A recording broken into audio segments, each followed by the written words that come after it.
Olá! Quando eu li pela primeira vez Lucas 14:12, eu fiquei sinceramente apavorada, desesperada. Eu imaginei quem seria esse rei, esse senhor que mandaria matar as pessoas que foi convidada para o seu jantar e não compareceu. Eu fiquei muito apreensiva com essa história, mas depois, estudando, aprendendo, orando antes da leitura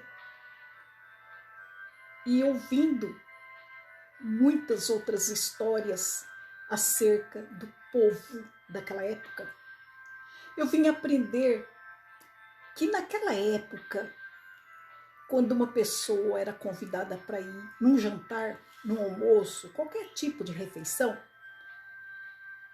ele daria a sua palavra que iria e então tinha um servo que ia anotando o nome das pessoas.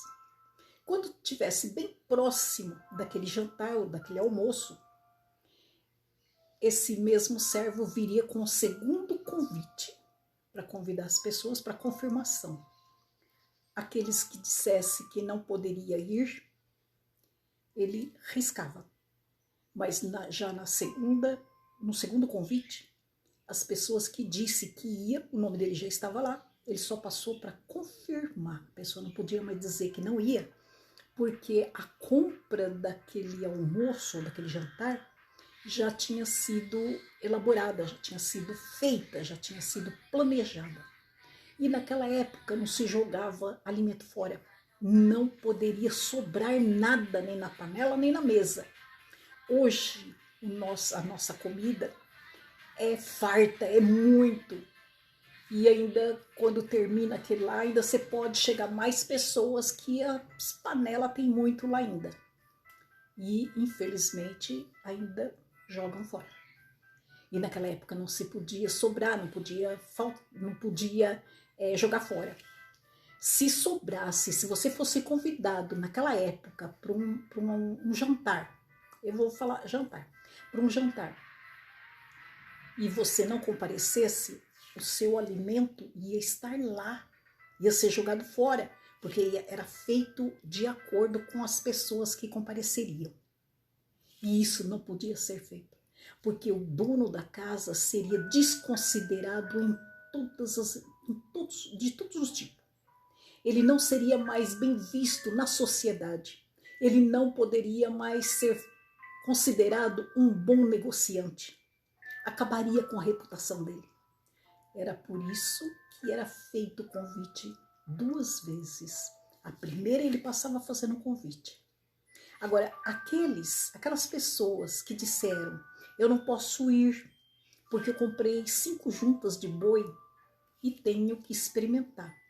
É uma fraude, é mentira. Isso aí era uma desculpa que ele queria dar. Ele então não quis dizer, eu não vou no seu jantar, e ele deu essa desculpa. Ele foi, então... Porque, olha, veja bem, você não vai comprar, né? Quem é sitiante sabe melhor isso ainda.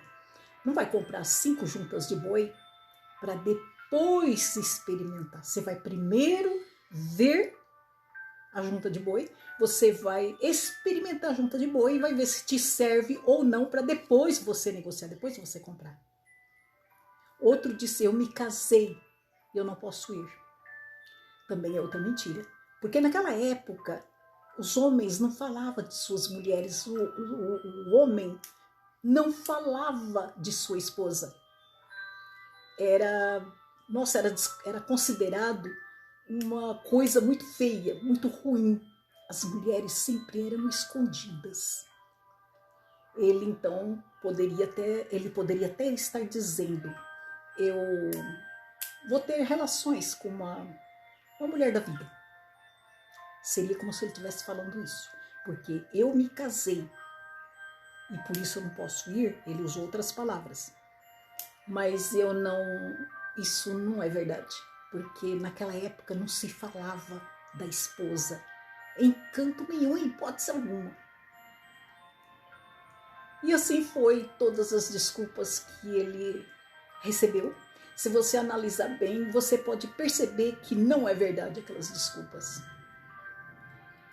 Aí então foi que, para não sobrar comida na mesa, porque já tinha contado com todas aquelas pessoas, para não sobrar comida na mesa, ele então convidou, para ele não ser mal visto, para ele não ser ignorado na sociedade, para ele não ser taxado como um salafraio. Era coisas mais baixas que se considerava numa casa onde o alimento sobrava na mesa, sobrava nas panelas, era feita a comida exata.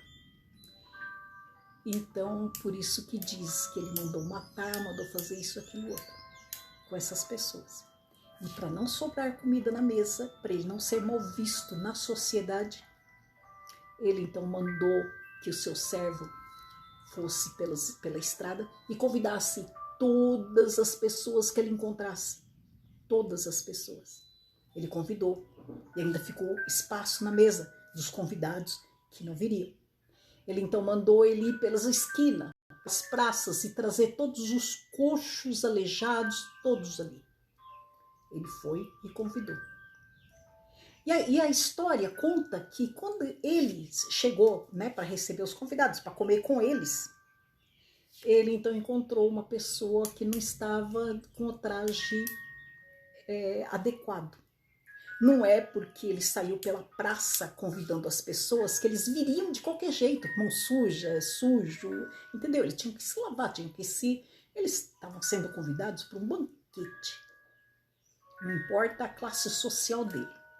Ele não se limpou, não se purificou. E isso não é a roupa, o traje, que ele também falou, pega essa pessoa, amarra e, né? Aí não é por causa do traje. Aí o Cristo já estava falando da vida espiritual, do espírito da pessoa, do comportamento da pessoa. Se você é convidado para as bodas do Senhor, né, um jantar que ele vai preparar para todas as criaturas que tiverem limpas por dentro, sabe, com as vestes brancas por dentro, porque isso aqui não voga nada, não faz nada. O que manda é o teu caráter, o que manda é a tua índole, é o amor que você tem, o respeito que você tem por si mesmo e pelo outro. Se você não se respeita comparecendo a um jantar de gala de qualquer jeito, você está se expondo aos outros e fazendo o dono da casa ser exposto. Então é necessário que você esteja sempre preparado para ir nessa boda. Então aí ficou bem claro para mim, para você, o porquê que ele mandou convidar todos os coxos e aleijados. O Cristo disse certa vez: as prostitutas e as adúlteras e os publicanos vão chegar primeiro no reino dos céus. Lembramos que na passagem bíblica, aquelas que nós desprezamos, chamando de adúltera, de prostituta. Raabe foi prostituta e foi mãe de um dos grandes guerreiros na luta com o povo para chegar até Canaã. E dessa etnia nasceu Ruth, casou-se com o filho dela. E dessa etnia veio então surgindo as pessoas, os nossos antepassados, os nossos irmãozinhos, que viriam um dia José para criar Jesus. Viria Maria para gerar Jesus. Foi dessa linhagem que veio a esse povo. Foi de Raabe que veio o rei Davi. E de Davi veio José. E José criou Jesus, foi o pai adotivo de Jesus. Nós conhecemos essa história.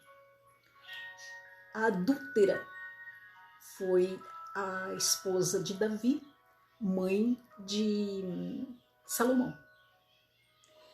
A Bíblia conta várias pessoas que a sociedade condena.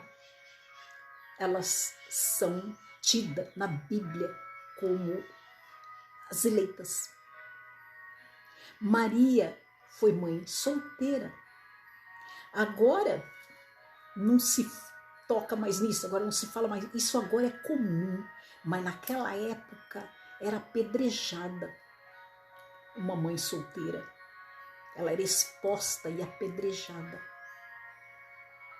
Então, vamos nós conscientizarmos de que nós não somos ninguém sem a graça de Jesus Cristo. Amém?